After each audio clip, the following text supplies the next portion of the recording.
House Minority Leader Kevin McCarthy joining me exclusively this morning. Leader McCarthy, it's always a pleasure to see you. Thanks so much for joining us. Thanks for having me back. Why would the president pick a fight with Mexico now, knowing that you've already got pushback in terms of getting this thing over the finish line by your colleagues on the left? Well, Maria, you have actually been to the border. You know the crisis that is happening. If I recall correctly, you were down by El Paso.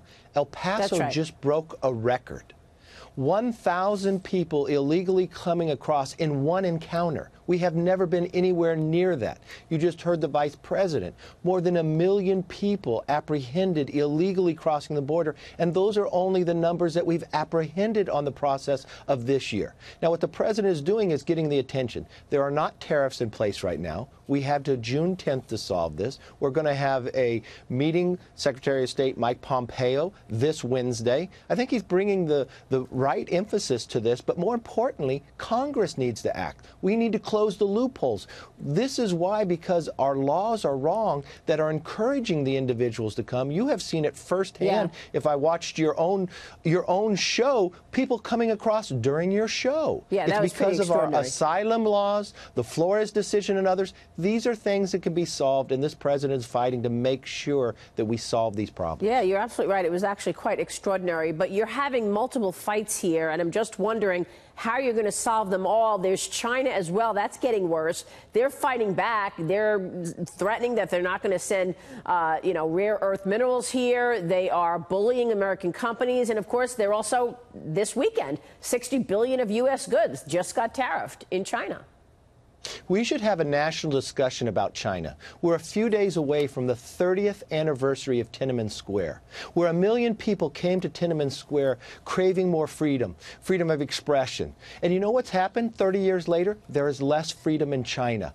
China is the only country in the world that gives a score to their own people about their social activities. If you want to buy a domestic airline flight inside China, it's a score whether you cannot. There is a report of a reporter that tried to buy a ticket. He was denied because of what he said on Twitter, that they told him he should apologize. He apologized, and they said that was insecure of how you apologize. They didn't believe your apology. But what China is doing, remember when they built those islands in the South China Sea, said it would not be weaponized? Well, that was a lie. Yeah. They have a long-term goal of where they want to be when in that 100-year anniversary in 2049. I think you make America a great point, should be discussing this more so than what we've been discussing inside Congress. I think when it comes to rare minerals, yeah, we can actually produce those in America. We should be passing legislation today that allows us to mine those, makes it easier to mine those, so we're not beholden to China. Yeah, I think you make a lot of really important points. Speaking of censorship,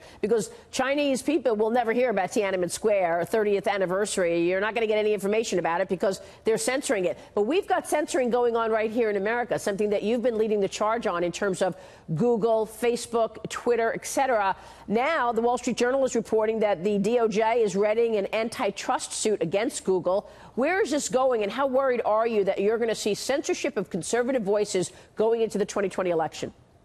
Well, we've already seen that activity take place. If you looked at what Google did to the California Republican Party right before the election, said our ideology was Nazism. We saw what happened after 2016. The power of these companies. Remember, Google was a company that started said, don't be evil. They no longer have that motto. They now have a monopoly where 90% of all searches go through Google. In 2013, the FTC actually looked at this. They found that their behavior, the way they treated other companies was wrong, the way they abused their monopoly power. And they were supposed to correct themselves, even though staff wanted to go further. I think it's right to look at this because the power of that first placement of where you search something can influence what an individual does. Yeah. But the way they treated other companies, I mean, this is something that has to be looked at. 3 main companies control so much of our life, from Amazon, Facebook, and Google. Yeah, but, you're right. You put your most, sensitive things in that Google search bar, and, they have 90% of the market share. But you're going back this week for the first time after Mueller spoke, and you know what you're going to hear, lots of impeachment talk and investigative talk. Real quick, comment on that. Well, look, the Democrats don't care about facts. They don't care that there was no collusion. Remember, the last Congress, more than 60 Democrats voted for impeachment before the Mueller report ever came forward. You listen to the new freshman said the only reason why they ran was to impeach the president.